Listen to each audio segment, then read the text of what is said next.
Dear Coxsocks, it's not that we love you. It's not that we don't love you. It's just that we don't care. It's dripping, man.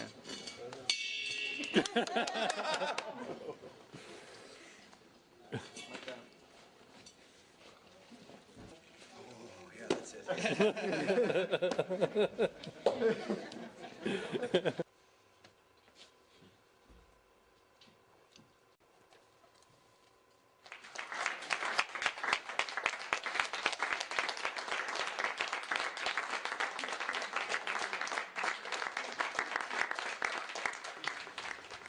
Very appropriate that we ended our series tonight in this set, Brian's Loft, with Brian and Justin. I remember 5 years ago, it was the second day we were doing the pilot, and I think Gail and Randy barely knew each other, and they had to do the first scene, the first sex scene that when Justin came to Brian's apartment. And I remember, I don't know if you guys remember, but I said to you before we did it, that whatever you do when you go out on that set today, you're going to set the precedence for as long as the show runs.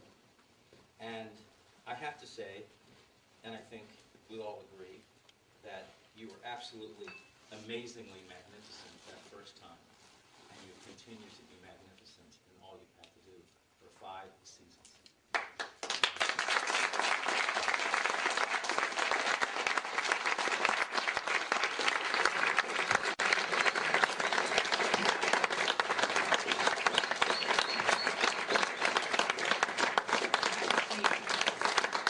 That scene became the seminal scene of our series. It made people love us, and it made people hate us. But that scene, I think, established what our show was. Other characters followed in your footsteps, but the relationship between Justin and Brian was the first of its kind. You two have created a landmark in television that will follow you, and I hope that you will be as proud of it and your work as we all are, and that the world will be, because there will never be another relationship like Brian and Justin on television, ever. And we have it, and it's because of the two of you. I know it has been challenging to both of you for 5 years, and it has not been easy, but you have never complained. You have always done it.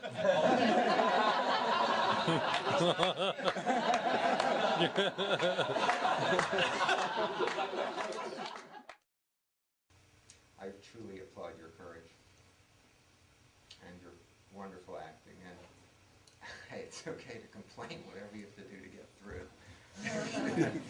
You know, curse anybody you want, you know, have a shit fit, who cares? Just as long as you get through this very difficult process and do this beautiful work. And you have, and I'm so proud and grateful to you. And I love you both dearly.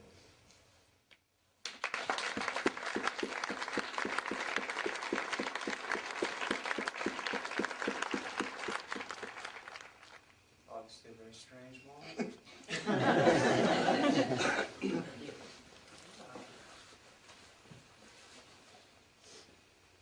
I am the worst public speaker. This isn't really the public, but it means speaking in front of people. I don't know what to say. I don't know what to say, but I don't know what to say. But in all of this,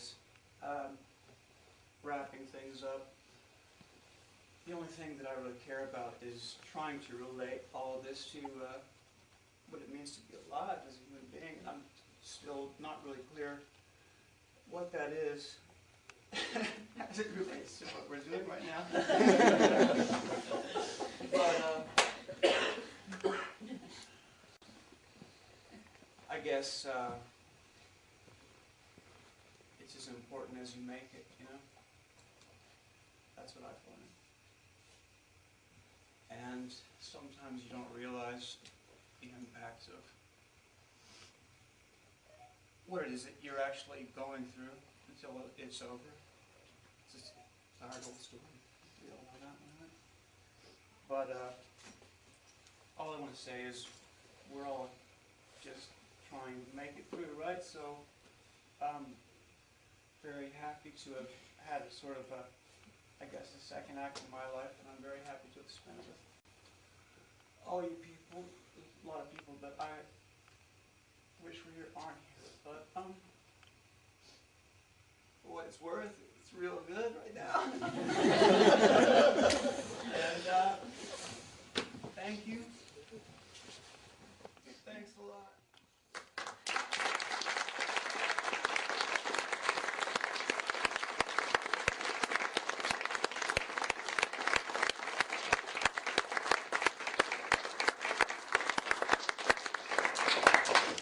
I'm going to force myself to speak because I've been dreading it for 3 days since I realized that it was sort of what we were supposed to do. I want to thank Stephen for the tear stick. I asked for it so you wouldn't think I was cold.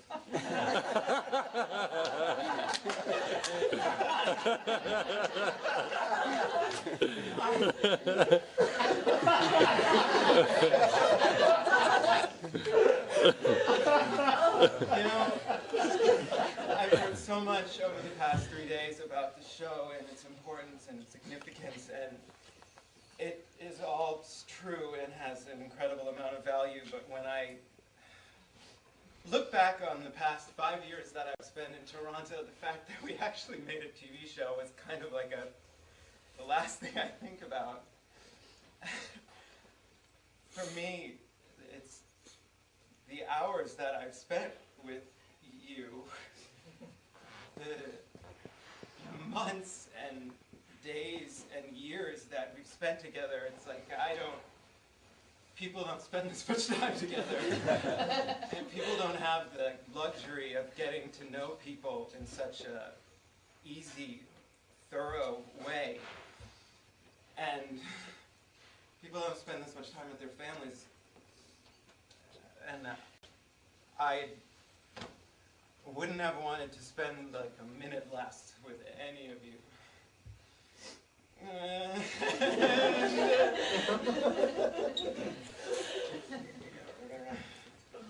We all come together to do this thing, to make this product that's going to be like sold and marketed, and we all have these very specific roles that we have to do to make that thing, and we're always told to do it faster and better, and what that is, and it can become dehumanizing to a certain extent.